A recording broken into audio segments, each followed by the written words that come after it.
Здравствуйте, дорогие телезрители! В эту осеннюю пору людей, в чьих венах бурлит неугомонная охотничья кровь, непреодолимая страсть тянет в тайгу. Они готовы преодолеть любые препятствия, чтобы оказаться в заветных охотничьих угодьях. Им не страшны ни погодные условия, ни далекие расстояния. Покой, уединение, приключения, неизвестность ждут их в этот самый счастливый для них сезон года. Вот и наша съемочная группа оказалась далеко от города Якутска. Столицу нашей республики от села Натора Ленского района, где будет проходить охота, разделяют 1500 километров наземной дороги.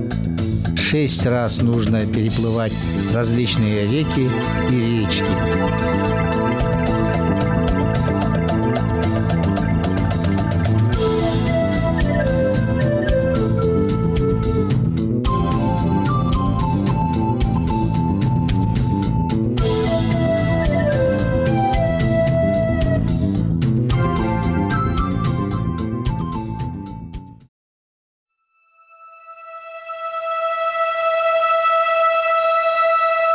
Осеннее утро в селе сопряжено с хозяйской суетой. Свежий морозный воздух белой краской оставляет везде свои следы, напоминая, что зима уже не за горами.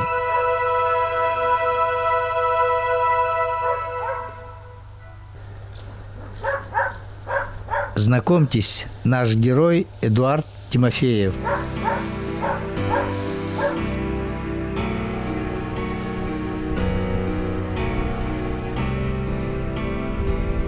В его роду все были заядлыми охотниками. Непременно эта страсть передалась и поколению Эдуарда. Он со своими братьями с ранних лет познал суровость и милосердие духа охоты. Теперь опытный и мудрый Эдуард, любящий отец 2 сыновей, которых тоже с малых лет приучает таежной философии.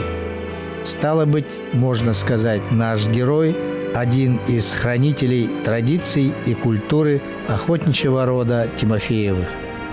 Как истинный охотник, Эдуард очень любит животных и знает о них практически все. Это мой любимец Черныш. Ему 8 лет. Обожает есть конфеты. А это малыш. Он чуть постарше, ему 10 лет. Вообще в Наторе охотники почти все предпочитают ходить в тайгу на лошадях, поэтому к этим животным здесь отношение особенное. Другими любимыми питомцами Эдуарда являются собаки. Их у него 6. Найда, Мойнах, Булчут, Догор, Тынграх и Аюка.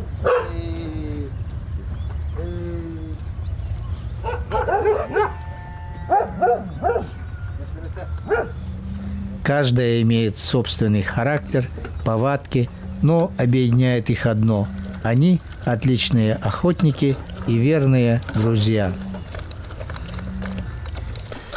Старушка Тенграх однажды попала под лапу медведю. Он ударил ее прямо в морду. Нос у нее аж болтался. И теперь она нормально не может есть. Давно это было. Где-то 4 года или 6 лет тому назад. Собака сразу же оглохла и потеряла нюх. Вечер вступил в свои права. Необходимо отдохнуть перед завтрашней долгой дорогой. В команде с Эдуардом будет его тесть Амангельды Арикпаев. Он с собой берет своего молодого пса Шайтана.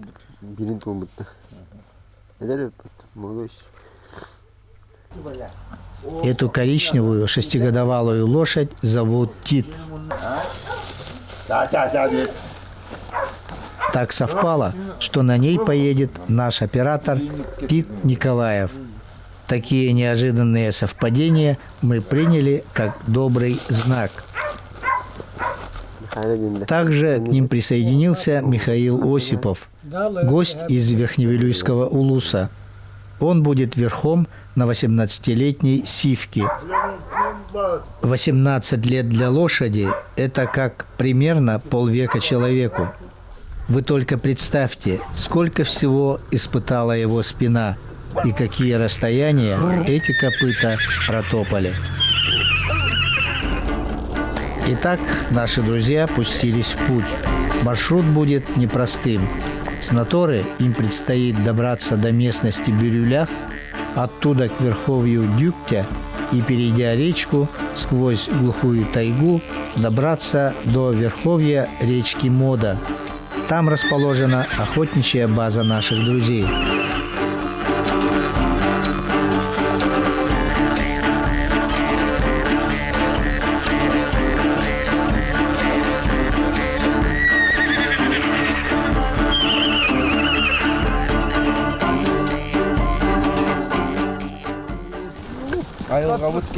Наша природа так прекрасна, не правда ли? Золотая осень.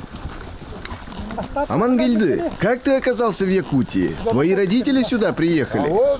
Нет, я сам приехал. Он в Иркутске встретил мою тещу, полюбил ее и взял в жены. Приехал с ней сюда и остался жить здесь. Короче, на 1 месяц приехал. Остался 40 лет ему. Я останусь до последних дней своей жизни, веришь? В данный момент мы идем вдоль реки. Сейчас находимся на местности Кутчугуй-Өлянкёль. Допьем чай и пойдем. Идя по речке Тарынг, мы должны выйти к речке Бирюля. Там люди не часто охотятся. Но это места обитания изюбря. Добравшись туда, мы попробуем подозвать оленя с помощью вобила. Погода на нашей стороне. С утра было облачно, но теперь солнце разогнало тучи, и мы рады, что погода сегодня будет для нашей охоты благоприятной.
Мы прибыли на речку Тарынг. Отсюда пройдем вдоль речки еще около 5 километров. Затем повернем направо и выйдем к речке Бирюля. В своих угодьях целью охоты будет лось. Ну а по пути туда Эдуард надеется встретить благородного оленя – изюбря. Изюбрь обычно перекликается через речку, либо ревет на холмах. Эдуард на охоту за изюбрем ходил много раз, но сам никогда не вобил. Поэтому, можно сказать, это его первый серьезный опыт. Век живи, век учись. Охота на изюбря, конечно же, имеет свои особенности. На любой охоте, в первую очередь, нужно знать повадки зверя. Например, охотясь на изюбря на реву, лучше вобить в утреннюю зорьку, потому что утром движение животных происходит массово, и тем вобить эффективнее. Если изюбрь ответил на твой рев, ты должен не спеша дальше вобить и идти вперед. Можно взять какую-нибудь ветку и стучать по дереву, имитировать шум боя рогов. Ведь возбужденный твоим вызовом самец, ничего не боясь, отметая все на своем пути, время от времени ревя, будет идти прямо к тебе, как соперник. Пора обедать.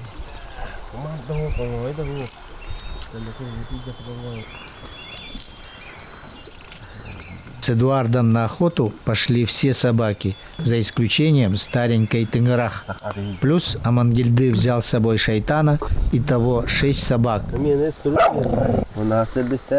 Догор, Булчут и Аюка уже опытные бойцы, а остальные – молодежь.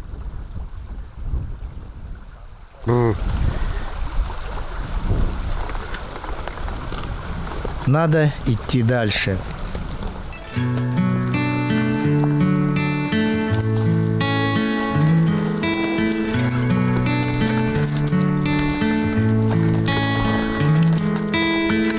Осенняя охота имеет особенную романтику. Пока еще яркое солнце, морозный воздух, запах опавшей листвы пробуждают в памяти каждого охотника былые времена, невероятные приключения и забавные моменты.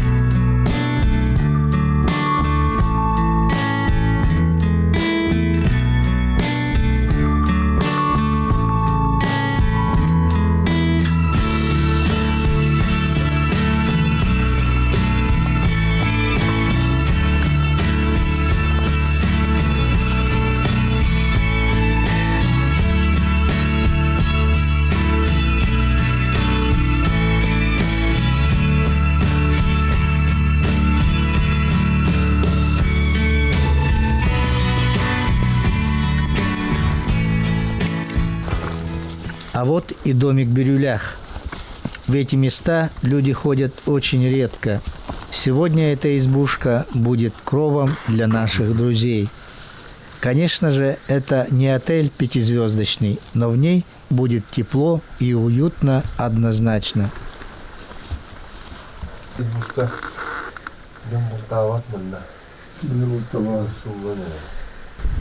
Это своеобразный символ здешних мест – рога изюбря.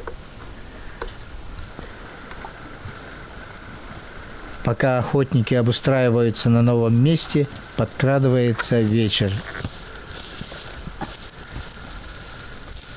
Эдуард, взяв с собой дружка, отправляется к сопкам, чтобы попробовать приманить благородного оленя с помощью вобила.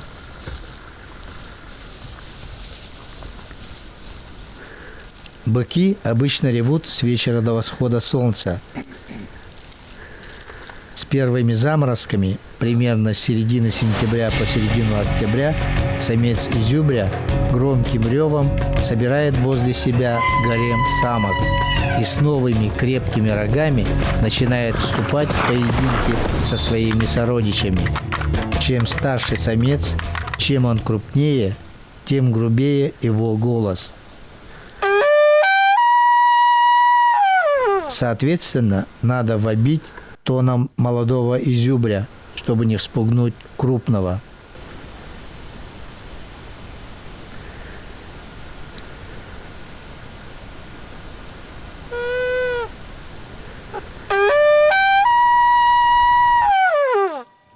Вечер, к сожалению, не принес Эдуарду успеха.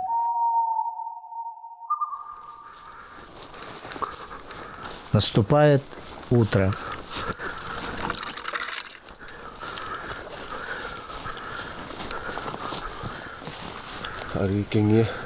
Поднимемся на сопку. Оттуда звук вобила будет слышен далеко.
Рог изюбря с 4 ответвлениями. Лежит на мхе не так уж давно. Кажется, даже это прошлогодний рог. Не совсем еще обелел. Видно, что мыши немного погрызли кончики. Этот рог еще раз доказывает, что благородный олень здесь водится. Найти рог именно изюбря – редкость. Изюбрь всю зиму ходит с рогами,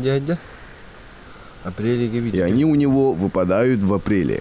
Сразу же после выпадения растут новые понты, и начинается процесс роста рогов.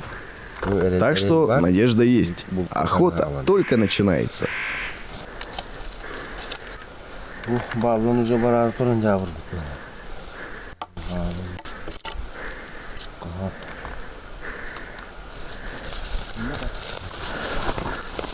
Эдуард не ошибся. Изюбрь в этом месте водится.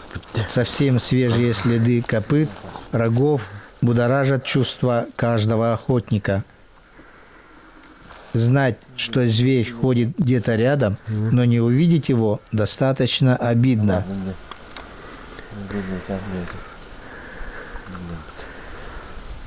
Подозвать благородного оленя так и не получилось. Времени, как всегда, мало. Надо еще добраться до своей основной базы на речке Мода.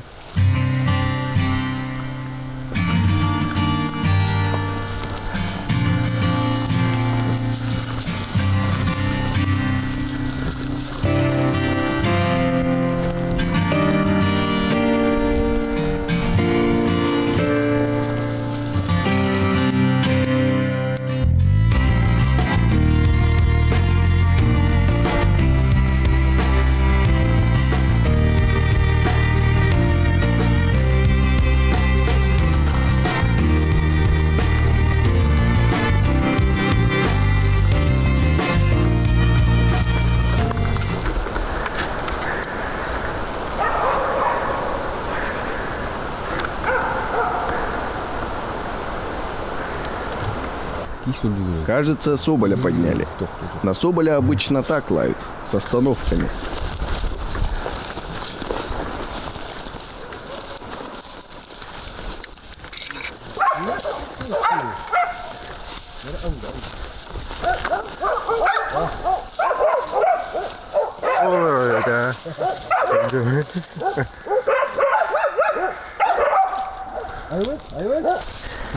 Недалеко отсюда хорошо растет голубика. И собаки погнали соболя как раз, когда он был на утренней кормежке. Это нядя. Самку соболя мы называем нядя, а самца атас. Еще рано, ребята, пошли.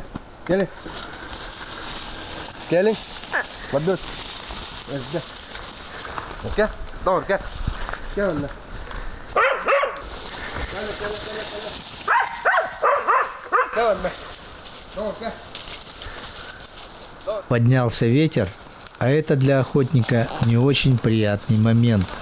В таких случаях лай собак очень трудно расслышать.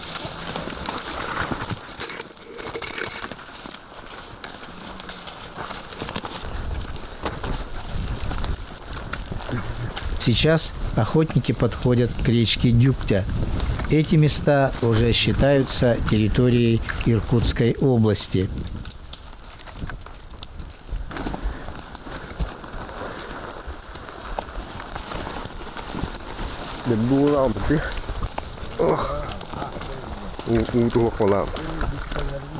Эдуард и большинство ленских мужчин охотились и охотятся в этих краях с давних времен.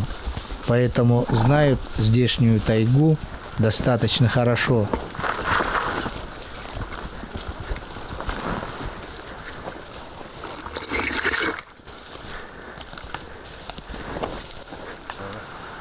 Смотри, какой здоровый атас сидит.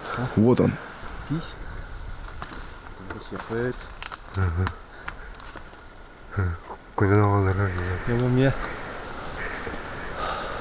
Собаки снова подняли соболя, но на этот раз самца. Мы находимся уже на нашей территории, в верховье Дюкте. Голубика нынче здесь тоже хорошо выросла. Сезон охоты на пушного зверя, все будет отлично. Сегодня уже второй соболь попался нам на глаза. Это очень радует и дарит надежду. Собаки взяли след лося и исчезли в тайге.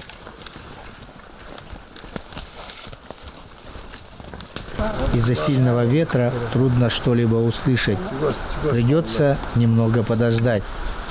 Если собаки не остановятся хатово, они прибегут обратно. Шайтан. Он еще молод. Ему предстоит многому поучиться у опытных питомцев Эдуарда. Лось уже начал активно ходить. Один рогач здесь прошел. До нашего домика осталось немного, где-то километра 2. А вот и собаки вернулись. Надо двигаться дальше.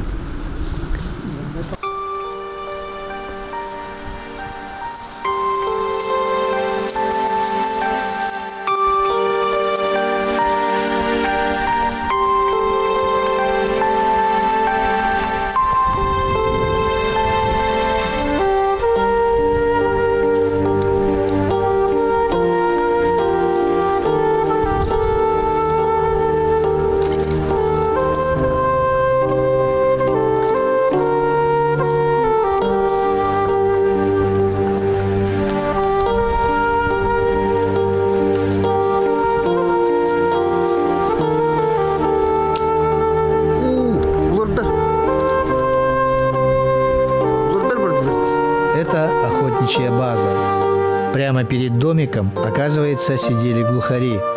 Жаль, что мы не смогли их увидеть, но сам факт очень хороший знак, ведь по древним поверьям якутов добыча глухаря приравнивается добыче лося. Значит, наш трофей еще впереди.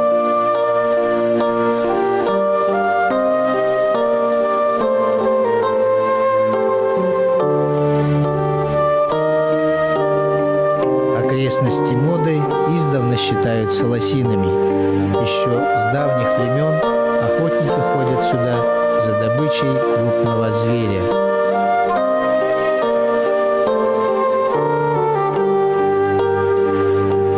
Охота на изюбря, к сожалению, была неудачной. На это занятие охотники отвели всего лишь один день. Но чуда не случилось. За такое короткое время добыть столь осторожное животное оказалось невозможным.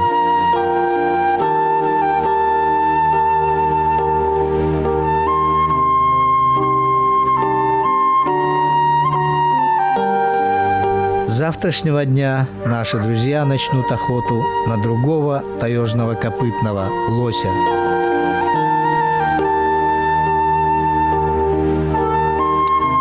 Будет ли благосклонен к нашему герою Баянай? Достанется ли ему вожделенный трофей? Или охотнику придется смириться с неудачным результатом? Смотрите в следующей передаче «Охота и рыбалка в Якутии».